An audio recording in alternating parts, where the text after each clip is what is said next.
오늘은 다시 사신 예수님이 하신 일들 8번째 시간으로 다시 사시사 의미 있게 하신이라는 제목으로 하나님 말씀 묵상하도록 하겠습니다.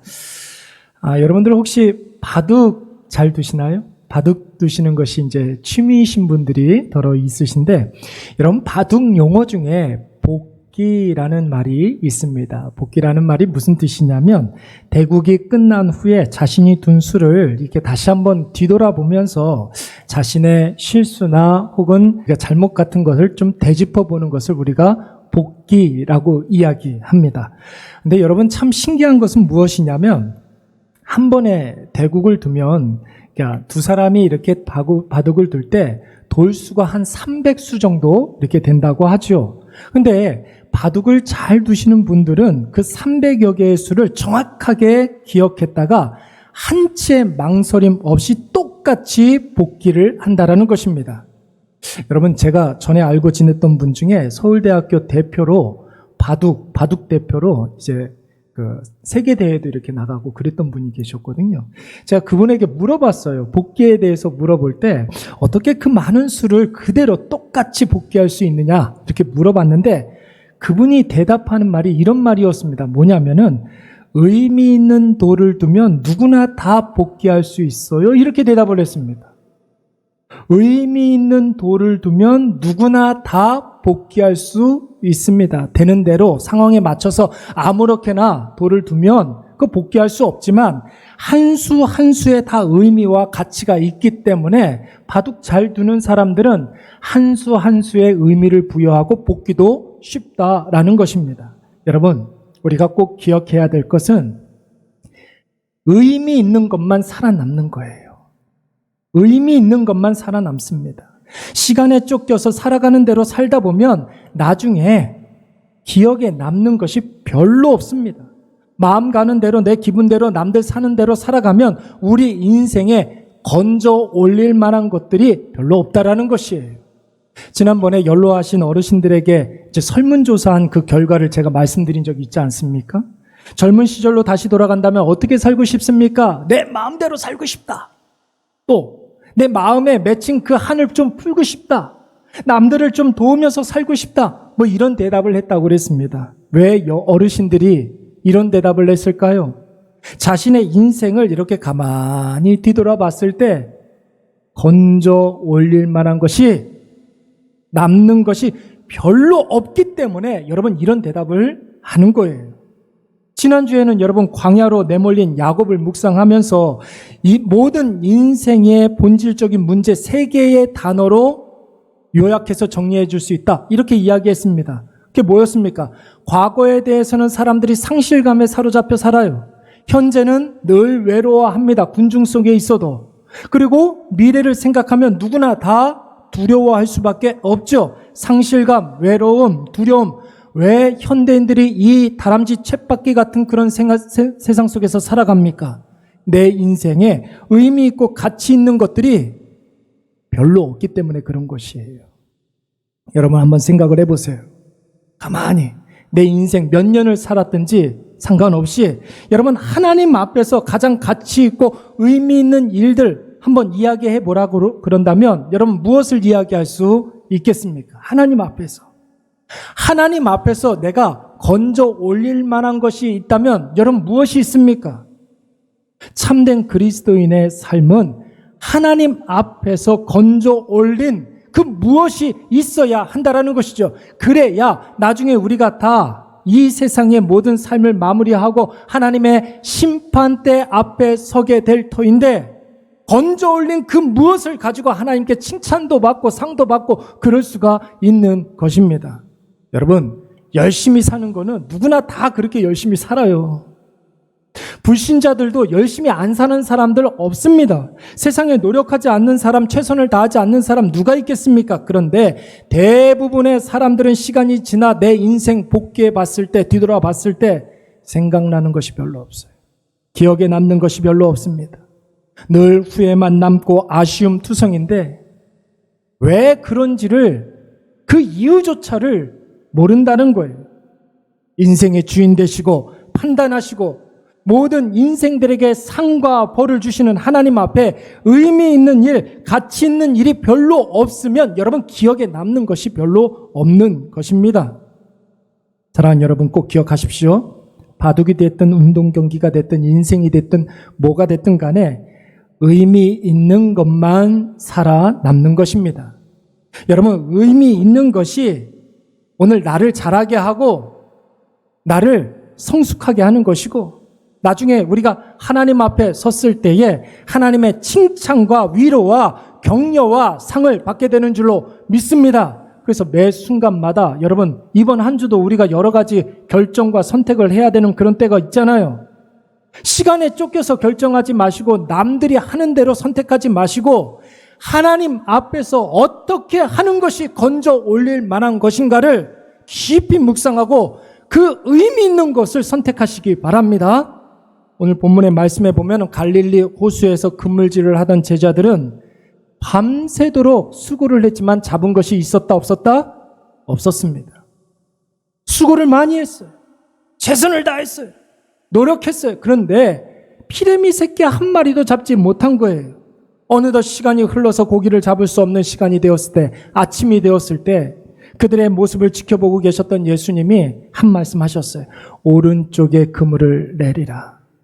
그 말씀대로 제자들이 그대로 했더니 많은 고기를 잡았습니다. 그런데 여러분, 이 사건은 사실 제자들에게 그렇게 생소한 사건은 아니었습니다. 놀랄 만한 일이 아니었어요. 왜냐하면 3년 전에 누가복음 5장 말씀에 보면 이 사건과 똑같은 사건이 한 번 있었기 때문에 그런 거예요.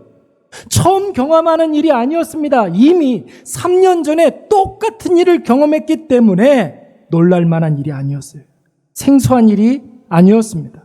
여러분 누가복음 5장 말씀에 보면은 그날도 밤새도록 그물질을 했던 제자들이 물고기 한 마리도 잡지 못했던 적이 있었습니다. 그때 예수님께서 그때는 깊은 데로 가서 그물을 내리라고 말씀을 하셨습니다. 제자들이 그 말씀에 의지해서 그물을 내렸더니 그물이 찢어질 정도로 많은 고기를 잡았다는 거예요. 저는 여러분 이 이야기를 묵상할 때마다 한 가지 드는 의문이 있습니다. 이게 무엇이냐면 왜 예수님께서 제자들에게 똑같은 일을 두 번이나 연출해 보여주셨느냐 하는 거예요. 이거 예수님께서 이렇게 연출해 보여주시는 거였거든요. 두 번이나 똑같은 사건을 제자들에게 보여주셨어요. 그 이유가 무엇일까요?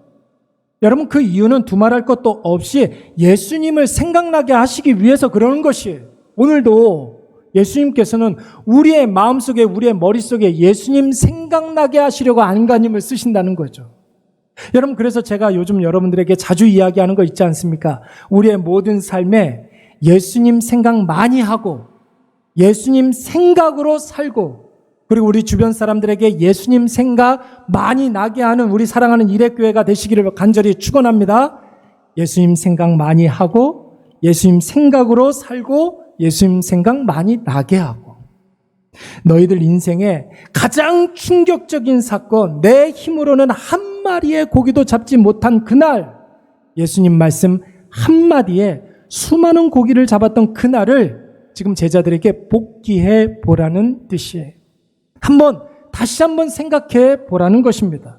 그러면 여러분, 우리 한번 누가복음 5장에 나오는 갈릴리 물고기 사건과 오늘 본문 말씀 요한복음 21장에 나오는 갈릴리 물고기 사건을 한번 복기해 보도록 하겠습니다. 여러분 두 사건의 공통점을 먼저 한번 생각해 볼까요? 첫째, 그물질을 하던 제자들이 여러분 그물질 할 때에 예수님을 알았을까요? 몰랐을까요? 그 이전에 예수님을 만난 적이 있었을까요? 없었을까요?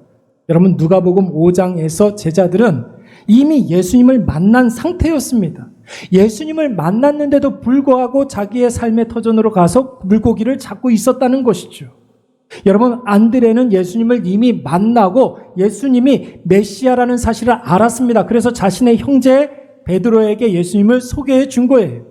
그래서 베드로가 예수님을 찾아갔을 때 예수님이 이름을 바꿔주시지 않았습니까? 시몬에서 게바로 이름을 바꿔주셨습니다. 이미 베드로의 이름을 바꿔주신 상태였습니다. 요한복음 21장 말씀에서도 제자들이 이미 3년 동안 예수님과 동고동락했습니다. 더욱이 부활하신 예수님을 이미 2번이나 만났다고 그랬잖아요. 지난주에. 이미 제자들이 예수님을 2번이나 만난 이유였습니다. 다 예수님을 만나고 알았던 사람들이었어요. 두 번째로 밤새도록 그물질을 한 제자들에게 얻은 것이 있었습니까? 없었습니까? 수고를 많이 했지만 물고기 한 마리 잡지 못했다라는 거예요. 누가복음에서도 마찬가지고 요한복음에서도 마찬가지고 그들은 열심히 밤이 새도록 그물질을 했습니다. 그들의 경험, 그들의 지식, 전문적인 지식, 그들의 감도 있었을 거 아니에요. 어부로서 가지고 있는 그 감이 있지 않습니까? 혼자만 고기를 잡았던 게 아니라 친구들하고 여럿이서 같이 협업을 하고 있었어요. 자기가 동원할 수 있는 그 방법들을 총동원해서 그물질을 했는데 한 마리의 고기도 잡지 못했다라는 거예요. 세 번째로 허탕친 제자들에게 예수님이 뭐라고 말씀하셨습니까? 누가복음에서는 깊은 데로 가서 그물을 내리라 이렇게 말씀하셨어요. 여러분 이 말씀이 얼마나 중요한지 우리 아이들 그 복음송에도 있잖아요. 아이들 가르치는 찬양에도 있어요. 그런 찬양 아시죠? 깊은 데로 가서 그물을 던져라. 아무도 모르는 것 같은 표정. 에야디야 어부 아저씨 베드로는 순종했어요. 이런 찬양이 있어요. 야호 야호 신난다 한 배 가득 잡힌 고기 이런 찬양이 있다고요. 여러분 누가복음에서 깊은 데로 가서 예수님께서 그물을 내리라고 하셨어요. 근데 여러분 갈릴리 호수는 깊은 데는 고기가 있다 없다?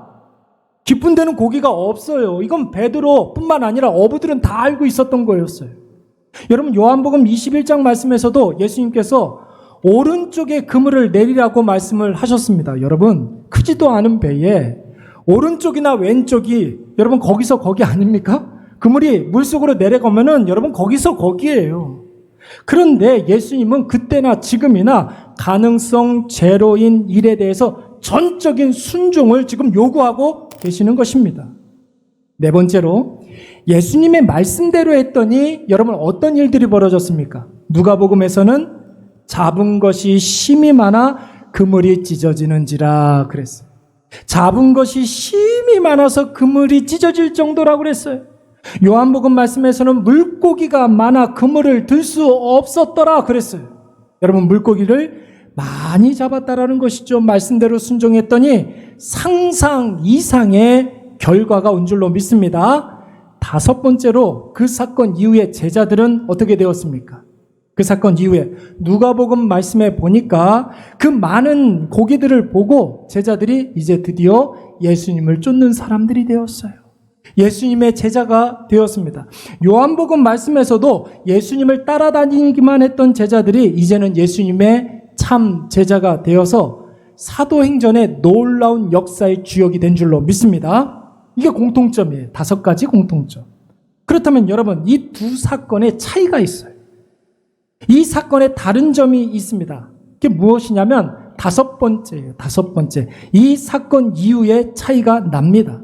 누가복음 5장 말씀에서는 물고기를 많이 잡은 제자들이 그 즉시로 예수님을 쫓았고 예수님의 제자가 되기는 됐습니다. 그렇게 예수님과 몇 년 동안? 3년 동안 예수님과 함께 다녔던 거예요. 그런데 여러분 그들의 성적표가 어떻습니까? 예수님을 따라다녔던 복음서 말씀에 나오는 제자들의 성적표가 어떻습니까? 합격점이에요? 낙제점이에요? 낙제점이죠. 그들은 실패했습니다. 왜 그러냐면 결정적인 순간에 예수님의 잡히심, 고난당하심, 죽이심 앞에 그들은 예수님을 헌신짝처럼 버리고 도망가버리고 말았던 것이에요.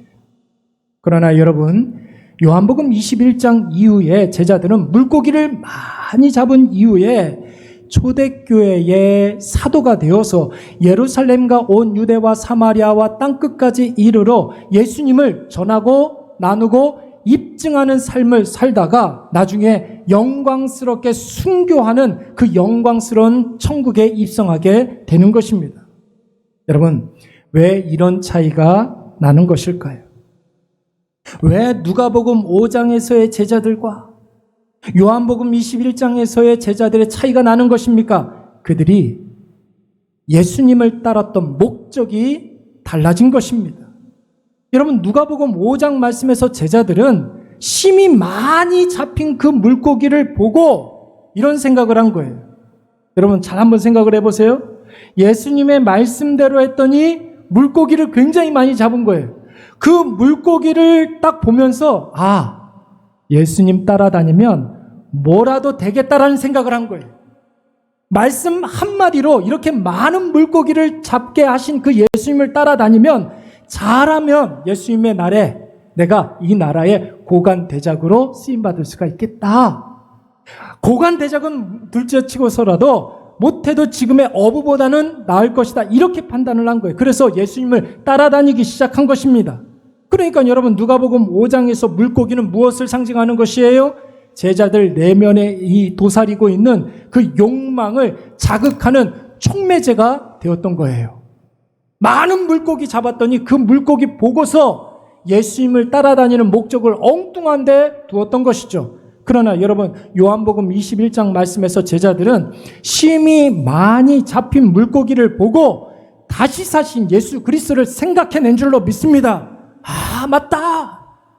예수님이 나의 구원자이시지, 예수님이 나의 주인님이시지, 예수만이 참 생명이요 참 진리이시고 참된 구원이심을 제자들이 깨닫게 된 거예요. 그래서 그 예수님을 위해서 자신의 생명을 조금도 아끼지 아니하고 기꺼이 드릴 수가 있었던 것이죠. 그래서 여러분, 요한복음 21장 말씀에 나오는 물고기는 제자들에게 예수님께서 주신 사명 그 자체가 되는 것입니다.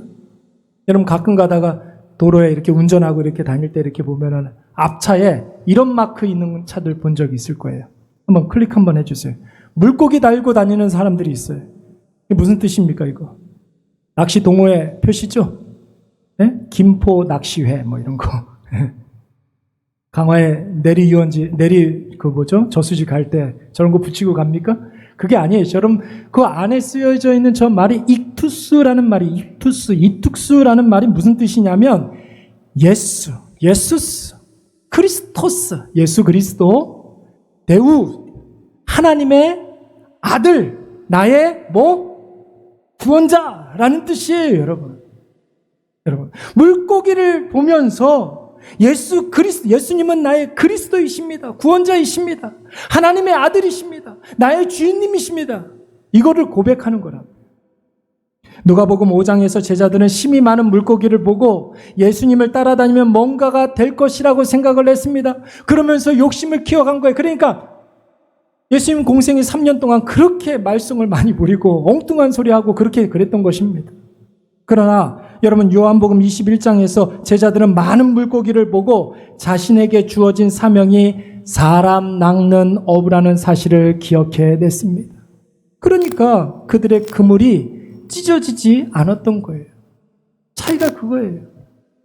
누가복음 5장 말씀에서는 물고기가 심히 많아 그물이 찢어지는지라 그랬어요. 인생 그물이 찢어지는 거예요. 욕심으로 살면 인생의 그물이, 물고기가 아무리 맞는다 할지라도 인생 그물이 찢어져요. 그런데 요한복음 21장 말씀에서는 아주 요한이 의도적으로 이렇게 이야기했습니다. 물고기를 많이 잡았더니 그물이 찢어지지 않는지라. 인생 그물이 찢어지지 않는 거예요. 사명으로 살아가는 사람. 사랑하는 여러분, 우리가 인생을 살면서 당하는 문제는 사실 여러 가지가 아니에요. 5만 가지가 아닙니다. 몇 가지의 굵직한 일들이 계속 반복적으로 내 인생 가운데 다가오면서 일어나는 거예요. 내가 힘들어하는 문제들, 여러분 가만히 한번 생각을 해보십시오. 여러 가지가 아니라 같은 문제가 계속해서 반복해서 나한테 오면서 나를 괴롭히는 거라고요. 그런데 같은 문제를 계속 반복해서 만났는데도 여전히 나는 힘들잖아요. 괜찮아지지 않아요. 여전히 나는 고통스럽고 조금도 나아지지 않고 계속 상황만 안 지어지고 있습니다. 내 인생 그물이 계속 찢어지고 있다면 여러분, 그동안 의미 있는 수를 두지 않았기 때문에 그런 것입니다. 마음 가는 대로, 사람들이 하는 대로, 기분 내키는 대로, 시간에 쫓겨서 바쁘다는 핑계로 어쩔 수 없었다라는 변명을 대면서 계속 잘못된 수를 두고 있는 거예요. 패착을 하고 있는 거예요. 그러니까 여러분 똑같은 결과가 나타나는 것이고 똑같은 문제가 계속 반복되는데도 전혀 발전이 없는 것입니다. 나에게 똑같은 문제가 계속 반복해서 일어난다면, 그래서 그 당할 때마다 힘들고 괴롭고 고달프다면 여러분 이번에는 좀 방법을 좀 다른 방법을 한번 좀 써보세요. 내 방법이 아니라 다른 방법을 좀 써보시라고요. 순간의 위기만 모면하려고 하지 말고 조금이라도 손해 안 보려고 안간힘 쓰지 말고 조금 더 편하게, 조금 더 쉽게, 조금 더 빨리 벗어나는 길 말고 예수님께서 몸소 가르쳐 주신 방법을 한번 써보시기 바랍니다.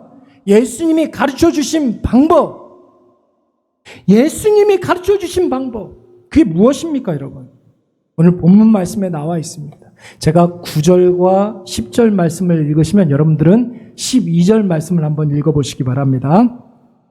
육지에 올라와 보니 숯불이 있는데 그 위에 생선이 놓였고 떡도 있더라. 예수께서 이르시되 지금 잡은 생선을 좀 가져오라 하시니, 예수께서 이르시되 와서 조반을 먹으라 하시니 여자들이 주님이신 줄 아는 고로 당신이 누구냐 감히 묻는 자가 없더라. 아멘. 예수님이신 줄 알아본 제자들이 이제 겨우 예수님을 알아보고 난 다음에 서둘러서 무트로 올라왔을 때, 여러분 예수님이 지금 뭐 하고 계셨습니까? 뭐 하고 계신 것 같아요?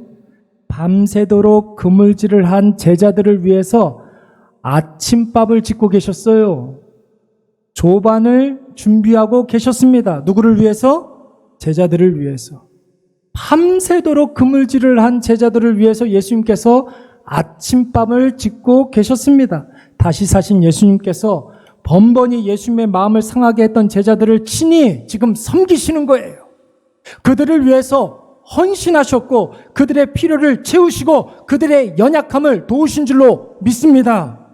여러분 이것이 바로 똑같은 상황, 똑같은 문제에서 우리가 취해야 할 방법과 태도와 자세라는 것이죠. 예수님께서 가르쳐 주신 정답이에요. 나부터 살고 보자가 아니라 나를 걸음 삼아서 남부터 한번 살려보려고 한번 해보세요. 결과가 달라져요. 뭔가가 되기 위해서 예수님을 믿는 것이 아니라 누군가를 살리기 위해서 나 자신을 바치고 헌신해 보세요. 결과가 달라진다고요. 위기에서 빨리 벗어나려고 안간힘을 쓰는 것이 아니라 그 위기를 주신 하나님의 뜻을 깨닫게 해달라고 기도하고 하나님의 때를 기다리는 그런 자세, 여러분 그것이 바로 오늘 우리에게 필요한 예수님이 가르쳐 주신 방법이라는 거예요. 예수님의 기대에 벗어났던 제자들을 위해서 사고뭉치들 아닙니까? 예수님께서는 친히 조반을 준비하고 계셨어요. 그 모습이 제자들의 마음에 감동으로 마음에 다 각인이 되니까 여러분 그 이후로부터 제자들의 삶이 어떻게 변했습니까? 제자들의 눈에 예수님이 보이지 않아도, 예수님 승천하시고 나서 예수님 보이지 않아도 예수님이 가고자 했던 그곳으로 갔고 예수님이 하시려고 했던 글들을 했으며 예수님이 보여준 그 섬김과 헌신을 자신의 삶에 그대로 옮겨놓게 됩니다. 그 이야기가 요한복음 21장 말씀을 딱 한 장 이렇게 넘기면 어떤 성경이 나와요? 사도행전이 나오잖아요. 그 이야기가 바로 사도행전이라는 거예요. 예수님이 승천하신 이후에 마가의 다락방에서 제자들이 모여서 기도하면서 자신의 삶을 스스로 복귀해 봤을 때 누가복음 5장에서의 자신들의 실수를 깨닫게 된 것이에요. 요한복음 21장에서 예수님께서 몸소 보여주신 방법대로 살게 된 것입니다. 그러니까 그들의 모든 삶이 다 사도행전이 된 거예요. 그들의 말하고 그들의 행동하고 선택하는 모든 삶들이 다 성경이 된 것입니다. 지난주에 어떤 부부가 저를 찾아와서, 젊은 부부가 저를 찾아와서 질문을 냈습니다. 지방에 이제 올라와서 교회를 정하고 예배를 드려야 되는데 목사님 어떤 교회를 나가야 되겠습니까? 김포에로 이렇게 왔어요. 교회 가까이, 우리 교회 가까이 왔어요. 어떤 교회를 나가야 됩니까? 저한테 물어봤어요. 뭐라고 대답해야 됩니까? 이래 오십시오. 그렇게 대답 안 했어요. 여러분, 어떤 교회를 가야 될까요? 어떤 교회가 좋은 교회일까요? 설교가 나하고 내 생각하고 맞아야 됩니까? 주일학교가 완벽하게 준비가 되어 있으면 좋은 교회입니까? 집에서 가까운 교회 가야 됩니까? 거리가 중요합니까? 좋다고 소문난 큰 교회 가면은 안전합니까? 다 중요한 조건입니다. 다 중요한 조건이에요. 그런데 여러분, 이 모든 조건들이 다 누구 중심이에요? 나 중심이잖아요. 내가 설교가 맞아가지고 저 목사님 설교 너무 좋다고 생각해가지고 이 교회 나오기 시작했는데, 여러분 솔직하게 이야기하자고요. 같은 목사님 설교 1년만 들으면 다 그 소리가 그 소리 같아요. 안 그래요? 내가 바뀌기 때문에 그러는 거예요. 내 생각이 바뀌기 때문에 그런 거예요. 나는 변해도 여러분 절대 변하지 않는 조건이 있어야죠. 그래야 혹시 상황이 바뀌어서 내가 흔들릴 때 흔들리는 나를 꽉 붙잡아주는 그 무엇이 있어야 된다라고요. 그 교회에. 하나님이 주인 되는 교회. 할렐루야. 예배, 말씀, 기도가 살아서 꿈틀꿈틀거리는 그런 교회. 성령의 역사가 지금도 나타나는 교회. 그래서 사람 즐겁게 하는 교회가 아니라 하나님께서 기뻐하시는 그런 교회 되어야 할 줄로 믿습니다. 그런 교회 나가라고 그랬어요. 그런 교회. 여러분, 그런 교회가 있다면 차 타고 1시간씩 걸려도 나갈 수 있어요, 없어요? 있어요, 없어요? 그런 교회 있으면 여러분 차 타고 1시간씩 걸려도 그런 교회 나가야 된다고요. 교회 가는 게 힘들면 힘들수록 여러분 더 가치 있어요. 그건 교회 가는 게 힘들면 힘들수록 더 가치 있는 거예요. 봉사와 헌신과 섬김이 많으면 많을수록 의미 있는 신앙생활이 되는 거예요. 여러분, 언젠가 어떤 장로님이 저한테 이렇게 뜬금없이 찾아와가지고, 목사님 냉면 좋아하시나요? 아, 냉면 좋아하죠. 평양냉면 좋아하십니까? 평양냉면, 그 심심한 거, 슴슴하고 맛도 되게 없는 거. 근데 물어보시니까 그거 먹으러 가자는 소리인 줄 알고 좋아합니다 그랬어요. 차에 타시죠. 제가 잘 아는 데가 있습니다. 그랬더니 1시간 20분을 차를 타고 가요. 의정부에 가가지고, 네, 우리나라 첫 번째로 내려온 평양냉면집이라는 거예요. 거기서 냉면 하나 시켜서 조금 웨이팅하고 난 다음에 그거 먹고 왔어요. 여러분 보세요. 맛집이라고 소문난 데는 차 타고 1시간 걸려서 가는 사람 있어요, 없어요? 저는 안 그러지만 그런 사람들이 있어요. 갔는데 줄이 쭉 서 있어요. 30분, 1시간 웨이팅이 걸려 있어요. 줄 서요, 안 서요? 사람들 서요. 서는 사람들도 있어요. 그리고 그렇게 해서 음식 먹고 난 다음에 먹고 나서도 뿌듯해요. 그리고 그 사진 찍어가지고 어디다 올리나요? 인스타 올려가지고 나 이거 먹고 왔다. 냉면 맛집. 이런 거 올리잖아요. 사람들한테 자랑하잖아요. 그럴 만한 가치가 있기 때문에 그 사람은 판단해서 그렇게 하는 거예요. 그렇잖아요. 편하고 부담 없는 것이 좋습니까? 빠르고 쉬운 게 최선이에요? 그렇습니까? 오늘 하루 쉬우면, 편하면 그게 최선입니까? 코로나 이전에 한번 볼까요? 교회 다니는 사람들 주일날 거의 교회에서 주일날 하루는 거의 살다시피 했어요. 보세요.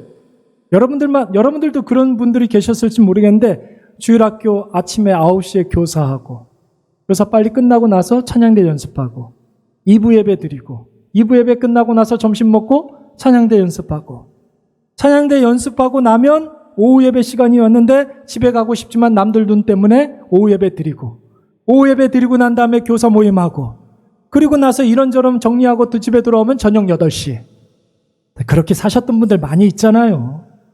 그랬단 말이에요. 그런데 여러분, 코로나 맞이하고 난 다음에 그 모든 봉사와 헌신이 멈춰버렸어요. 교회에 가는 것 자체가 막아졌습니다. 그래서 성도들이 걱정 많이 했어요. 안타까워했습니다. 슬퍼했습니다. 그런데 여러분, 지금 코로나가 지난 다음에 어떻게 되었습니까? 편해졌어요. 주일이 주님의 날이잖아요. 주님의 날을 우리가 주일이라고 하는데, 주일이 나를 위한 날이 되어버리고 말았습니다. 여가를 보내게 되었어요. 코로나 때 여러분 교회를 떠난 성도들이 아직도 돌아오지 못하는 성도들이 그렇게 많다는 거예요. 편한 게 좋습니까? 내 인생, 내 신앙 뒤돌아봤을 때 그렇게 헌신하고 그렇게 섬기고 그렇게 마음 졸이면서 헌신하고 섬겼던 그때만 기억에 나죠. 복귀해 봤을 때. 1960년대 디트로이트라는 미국의 도시가 있어요. 엄청나게 성황이었던 그런 도시였습니다. 그때 당시에 자동차 산업이 굉장히 크게 번성해가지고 전 세계에서 가장 부유한 도시였고 첨단을 날리는 도시였어요. 디트로이트 말하는 거예요. 1960년대. 1960년대에 디트로이트라는 도시에 인구수가 180만 명이었어요. 180만 명. 그런데 10년도 지나지 않아서 1970년대가 되었을 때 인구가 60만 명으로 확 줄어들었습니다. 3분의 1 토막 났어요. 1970년대에 미국에서 너 잘못하면 디트로이트로 이주시킨다 이러면 사람들이 막 벌벌벌 떨었어요.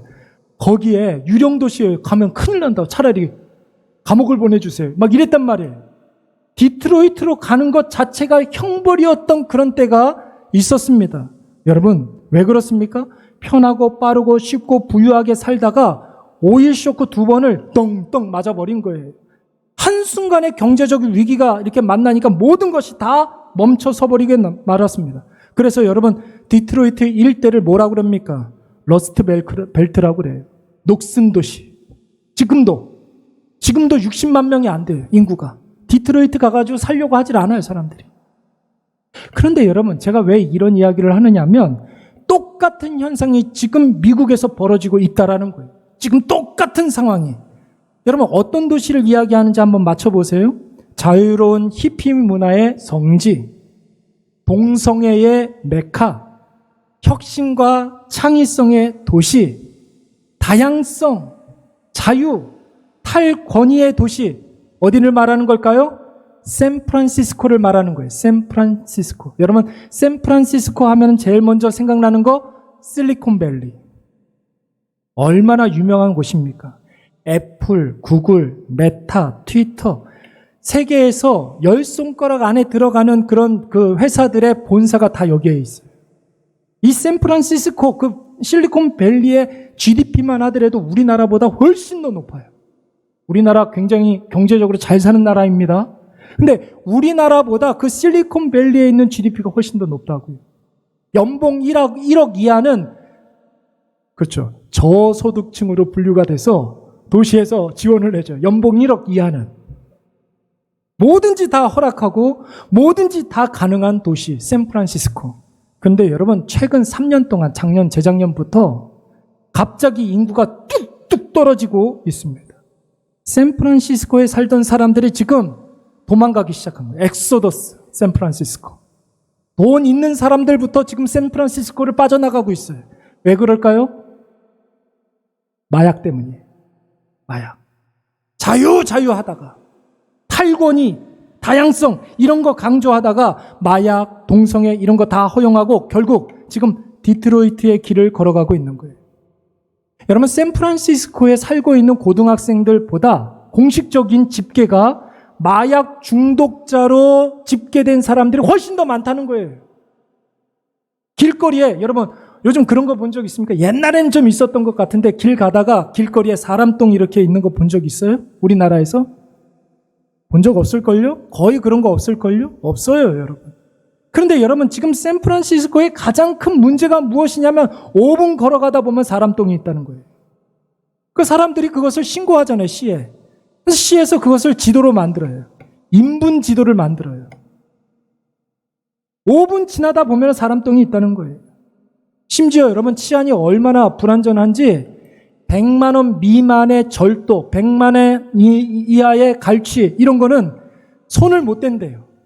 그건 죄로도 치지 않는 거예요. 이런 도시에 살고 싶어요? 자유 그렇게 외치다가 부익부 빈익빈으로 가다가 물질주의, 거대주의, 화려주의, 화려한 것을 쫓아다니다가 몇 년 되지 않아서 이런 꼴을 보는 거예요. 사랑하는 여러분, 우리가 사는 동안 힘들더라도 의미 있는 결정을 하시기 바랍니다. 말씀에 의거해서 결정을 해야 되는 거예요. 그래야 그게 남는 거예요. 우리 인생에. 어렵더라도 가치 있는 선택을 하시기 바랍니다. 하나님께서 기뻐하시는 것이 무엇인가 이 기준으로만 선택하는 거예요. 그래야 여러분 우리 인생에 남는 것이 있고 뒤돌아봤을 때 복귀가 가능한 인생이 되는 것입니다. 그래야 우리 하루하루가 하나님 앞에 의미 있고 가치 있는 인생이 될 줄로 믿습니다. 무엇이 의미 있는 결정, 가치 있는 선택입니까? 다시 사신 예수님이 보여주신 그 섬김과 헌신의 삶이 있어야 된다는 것이죠. 누군가의 생명을 살리기 위해서 헌신하고. 여러분, 이럴까 저럴까 선택의 기로에서 어떻게 하면 사람들에게 더 유익이 될 수 있을까? 이 기준으로 사는 거예요. 선택하는 거예요. 누군가의 부족을 채워주기 위해서 진심으로 섬기고 누군가의 연약함을 도와주기 위해서 기꺼이 나눠주고 우리도 예수님처럼 누군가를 위해서 오늘 아침밥을 지어야 되는 거예요. 조반을 준비해야 되는 거예요. 누군가를 위해서. 물론 그게 힘들 수 있어요. 그게 여러분 인내가 필요할 수가 있습니다. 그러나 힘들기 때문에 가치 있는 것이고 오래 참기 때문에 의미가 있는 줄로 믿습니다. 오늘 이것을 꼭 기억하셔서 예수님이 보여주신 많은 물고기 보고 여태까지 우리가 받았던 은혜가 있잖아요. 그 은혜 보고 뭔가가 되기 위해서 더 편하게 살고 싶고 더 쉽게 살고 싶고 빠르게 살고 싶고 더 많은 것을 누리기 위해서 사는 것이 아니라 누군가를 살리시기 위해서 더 많이 헌신하고 더 많이 섬기시고 기쁜 마음으로 손해보시고 즐거운 마음으로 희생하시고 다시 사신 예수님이 우리에게 바라고 원하시는 하나님 앞에서의 의미 있고 가치 있는 참된 그리스도인의 모습으로 살아가시는 저와 여러분이 되시기를 간절히 축원합니다. 우리 다